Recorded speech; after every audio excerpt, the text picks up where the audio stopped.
started here with Yoshi and Holland. Sit. Yes. And this is the roadmap to success. So basically, Holland is a little bit of a fearful dog. Yoshi is a lot more amicable. I'm going to just kind of go through very quickly because this is a redo of the video. So basically, when we arrived, we met them at the door. We gave them a lot of space. What I would recommend that you do, especially for Holland, is have people come over and meet them outside. So when they get here, have them text you when they're outside. And when they approach, have them sitting on the curb or sitting or facing away and lead Holland up to their side. You can drop some treats near them. And then they can offer treats off to the side. And then if Holland takes them, that's a good indication she's comfortable. Then we go for a little mini walk, like a 2 to 3 minute walk, and then come inside. On the walk, the guest might ask Holland to sit. If she doesn't want to sit, remember it's not being disobedient, so don't get mad at her. She might just feel not comfortable. And then eventually give her a couple more treats. And then when she comes in, she's like, I kind of like this person. I've got to go for a walk. Good things happen. We also talked about we went over marker words. The marker word they're going to use is yes. Make sure that you are saying the marker word the instant the dog does the thing, or if it has a duration to it, like potty, we would say the marker word at the end of pottying. Now, I'd recommend that you come up with a new command cue for Holland because I think the way you've introduced it, she's a little confused as to what the word is. So every time, for about 10 days, you're going to go outside with her. Have a treat. Make sure there's not a lot of busyness going out there. Don't show her they have a treat. Walk out there. Don't tell her to potty. Wait for her to do it on her own. If she doesn't do it in 5 minutes, it's not urgent enough, bring her back inside, keep her on your lap till she fusses, then take her back outside, give her another 5 minutes, keep doing this until she potties. As soon as she starts to pee or poop, say your mark, or excuse me, at the end of peeing or pooping, say your marker word. Now, if you can recognize she's going to poop by the way she's moving or sniffing or see her butthole opening or whatever, you can say business or whatever the word is. Remember, the cue should precede the action, followed by a reward or reinforcer, which would be a pet, attention, whatever it is. So the marker word, remember, is going to come at the end of going potty, and then we're going to give her that treat. So for 10 days, you need to go out with her and stay with her so that when she does it, you can get that treat in her mouth within 2 seconds. Let me see, what else? You can also use a clicker for that. And I like how Holland is very, very demanding of getting attention from Christina now because she feels comfortable because Christina and I gave her a lot of respect, showed respect for her personal space, and looked for consent. So consent, remember, if I go to want to reach and engage with a dog, I stop here. He didn't engage with me. That's his way of saying, I don't want to pet. So I go to it again. And if he were to nudge me, then that's the way he's saying I can pet him. If I reach to pet him and he turns away or lowers his head, yes. Or backs away or won't come, he's saying I'm uncomfortable. So we're not going to force our dog to do that because that'll damage our relationship with them. Let me see. We also went over a hand targeting exercise. Message me if you can't remember how to do that. I'm happy to share that with you. We went over also using a positive interrupter, either a kissing sound or saying beep, beep, beep, beep. And then we follow that up with, if the dog's doing something we don't want, we say the positive interrupter sound. We show them we have something else. It comes over to us. We give them something better to do. He says he wants more bully sticks. And so the idea is we redirect them without making the bad thing. Don't say no and don't say their name. We also talked about the importance of rules and structure. Some of the rules I suggest: not being allowed in the kitchen when we're eating food, not being allowed when we're preparing food, not being allowed humans when they're eating food, trying to stop giving them people food. If you do give them people food, put it in their bowl, but be careful about doing that because you're going to kind of take a little motivation. Right now the dogs are not motivated because they are free fed. We'll talk about that in a sec. Celebrate that though. Pet. Pet, pet, pet, pet, pet, pet, pet. There you go. We'll talk about celebrating in a minute as well. And so let me see. So speaking of feeding, right now the dogs are free fed, which means the food is in the bowl all the time. That robs them a lot of motivation. I would put the food down, invite the dog to come over, and you can say your cue. So meatball, and then invite Holland over. She comes over and she starts to eat. You say yes, and then she gets to eat her food. As soon as she walks away, I pick up the bowl, dump the food empty, put the empty bowl back down.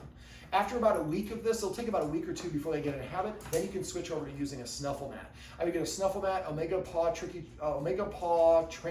Trainer treat ball. Look for other puzzles and games that you can feed your dog out of. And I would alternate those. Remember, when one dog's eating, the other dog's not allowed to be near it, and vice versa.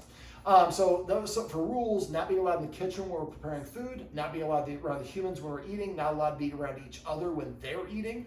Also use those Premax.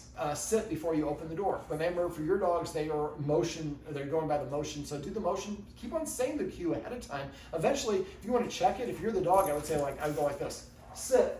And if I turn, the dog sat, because dogs should read lips. So I'm turning away, I'm not giving all the motions, and if the dog does it, then we know it has the verbal cue, and then we can start rewarding it. So remember, don't use the verbal cue unless you're 90% certain that the dog's going to do what it is. Tell him to sit. Wait. Sit.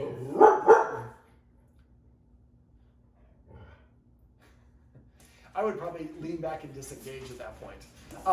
He didn't do what we wanted, so we're not going to punish him. Punishment doesn't work. We're just going to ignore him, and he did not get validated. He did not get what he wants, so he's going to come over to me. So if I'm going to sit, I'm going to use the hand motion. Sit. Yes. And then I can pet him. Yes. And I can pet her, although she doesn't really want it. So she moved away, so I stopped petting her. So anybody that comes over that she's aloof for, remember, exercise her first. Give her 10 minutes to recover. Meet outside. Go for a short little walk. On the walk, the person can ask her to sit. Or if she won't sit, just give her a couple treats. That's totally fine. All we want her to do is have a positive association. And then we come back inside and keep the visit short and successful. Make sure we don't, if she barks, we don't have the person leave because that'll validate that. Barking is an issue, so remember putting white paper at the bottom of the windows, just the bottom third, so you can still see out, but the dog goes and looks out the window. I can't see if they're out or not.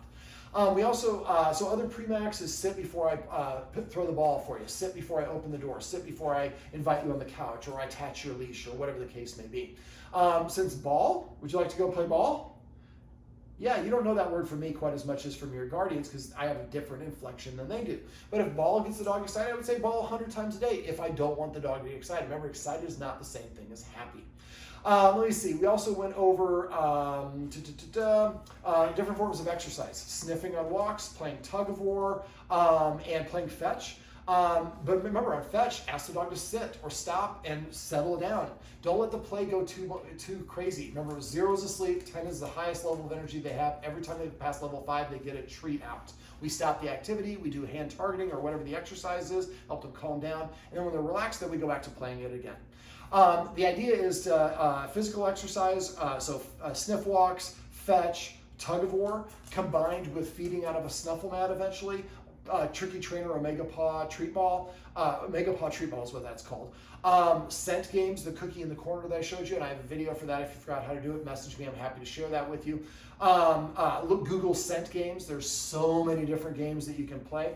You might also get a doggy backpack for him and put bottles of water in it. Makes the walk more efficient. Just check with your vet to make sure your vet's okay with that. There's no mobility issues. Let me see. And exercise your dogs to set them up for success before exciting times. Try to avoid having your dogs go out when all the dogs are around, surrounding dogs are around. That just is setting them up to fail. For walks, one of the things you might want to do is talk to your neighbors. Hey, we had this dog guy come by and he gave us some tips. One of the things he said to do is we should actually have the dogs walk together. Do you guys ever walk your dog? Maybe can we take a quick walk around the block? Dogs that know each other are less likely to fight if they're positive experiences. So if only interaction they have is through that fence, that might be territorial pissings and some other things. So walking them together might be a good positive thing if you're on. It's a good way to meet your neighbors. Let me see what else. Positive interrupter. Maybe to not say their name or no when they're doing the wrong thing. Say beep beep beep beep. And for dogs, the lower you go to the floor, the more it's for them. So I had to go that far before she came over. Now I don't have anything in my hand, which try not to do that too many times. So remember to use your marker word when they do the action, but also if you're pretty sure they're going to do it, try to sneak that command cue in. You might want to make a list of the command cues and then say vocabulary to the other person. If you're saying come here and the words come, vocabulary, oh, thank you, here. The fewer words that we use, the better. Remember not to repeat words. The more we say it, the less we mean it. Say it once. If the dog doesn't do it, ask yourself if we taught it properly. They might have to do that again with that hand motion. But capturing will help with that. So capturing is basically rewarding the dog when it does the things that you want. I call it celebrating. So, and that's a good little trip. See how awesome Christina is? She's off camera just being awesome. So basically what Christina did right there is Holland will take a treat and then immediately get out of a sit. So what Christina did, she took 2 treats. She had Holland sit, and then she showed Holland that she had the other treat. That prolonged the sit. That would be a good exercise for you to do. Grab a handful of treats while he's outside exercising Yoshi. You're walking around the house and go into a room, sit. Yes, treat, and I got another treat. I'm gonna wait a couple seconds, then I'm gonna deliver it very slowly. We're gonna prolong her staying in that sit or the down or whatever the position is. So celebrating is rewarding her, getting back to celebrating, is rewarding her when she does things that we want on her own accord. So every time she looks at you, say yes and give her a treat or pet her. Every time she sits down, yes. Every time she lays down, yes. Every time she comes to you, she drinks water, she goes to the bathroom, whatever it is. The more that we give our dogs attention for the things that we want, the more they're going to offer those. Remember, good attention, bad attention, pretty close to the same things for dogs. So be mindful of when you give them attention, and you'll find that they're going to do the things you want more often. That leads me to petting with a purpose, which means that if you want to pet your dog or your dog wants you to pet it, you ask the dog to sit. One time, if the dog sits, then you go ahead and say your marker word and pet it and reinforce it as much as you want.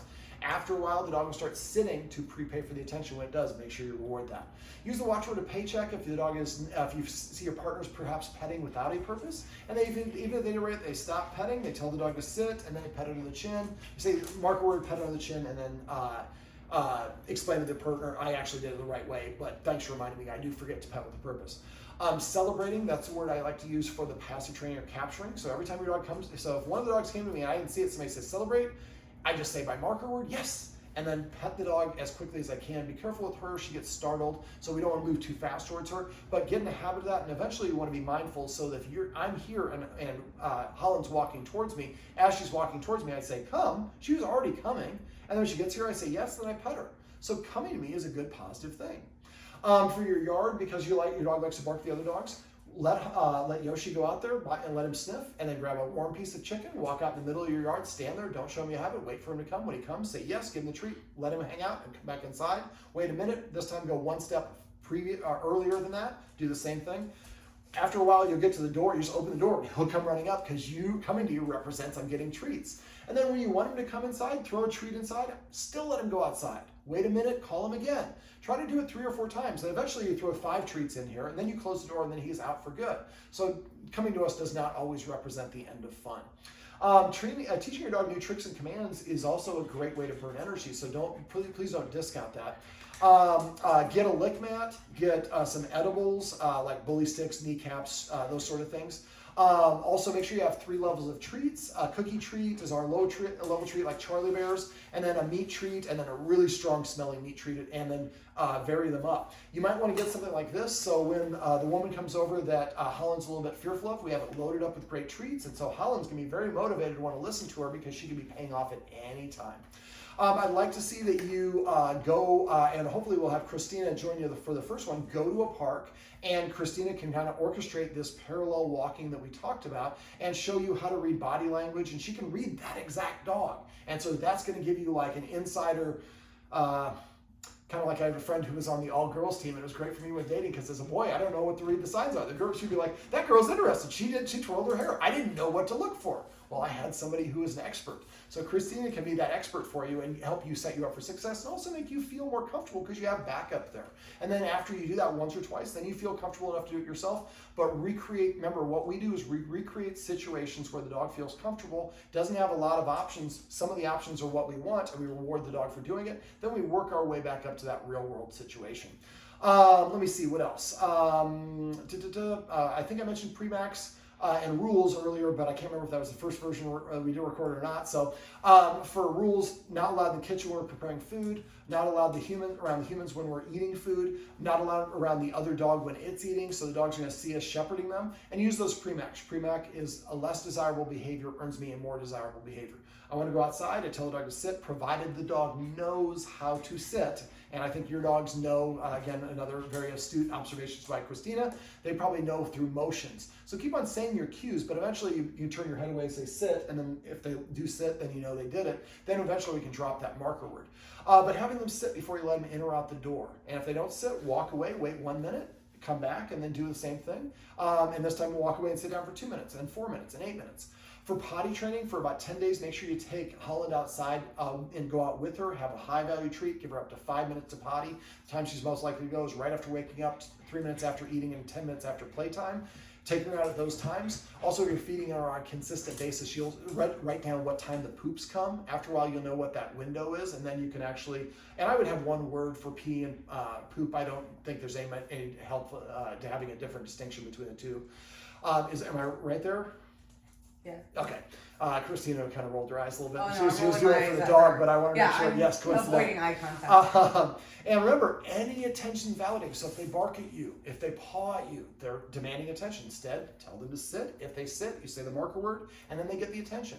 And when they do start sitting on their own, make sure you reward that. Remember to use the watchword paycheck if you suspect someone's petting without a purpose. Celebrate means you're missing an opportunity to reward. Vocabulary means you're using a wrong version of the word. And repeat or rerun means you're saying the word too many times. You're going to have to help check each other because you're in bad behavior. I don't say bad, but you're in habits of what you don't want to do. And after helping each other out, you'll get into good behavior habits. Let me see. Trying to think, is there anything else you want me to go over? Mm-mm. I think I talked about the snuffle mats. Again, feed. Okay. And yeah, so basically what I'll do is I'm going to post this on our website and then I'll give you a call. But take the cell phone number I called you from. Please program that in your phone. Put down doggone problems. You will forget my name in 6 months, but you can always search your phone for dog. I don't charge for phone calls or text. I'll be mad at you if you have a problem and don't text me because I can't help you. And I've got all these videos that I'm happy to share with you, the stuff we talked about as well as other stuff. I'm trying to think. I think that's just about it. Let's see if I can get a couple doggies over here. Holland. Let's turn you around so they can see. There's a squirrel. Puppy, puppy, puppy. Puppy, puppy. So that was not strong enough for him. So let's see if I can do it here. Yoshi, Yoshi. So redirecting a dog away from it. So if you remember, if your dog's barking at the fence, he's not going to hear you. Calling him is going to help him practice ignoring you. Instead, walk over to him, have some of the high-value treat, the Tricky Trainers or the Stewart's Free Dry Beef Liver. Touch his nose with the treat and then drop it right here. Then drop another one here. Then drop another one here and then throw a handful there. So you lured him away from whatever it is. And use that positive interrupter sound just like Christine did it right there. Perfect. Well, Yoshi, let's sign off. All right, well, this is Yoshi. This is Holland, whose name it took me 3 hours to remember. And I'm David. This was our roadmap to success. Remember, everything you do trains your dog. Only sometimes you mean it.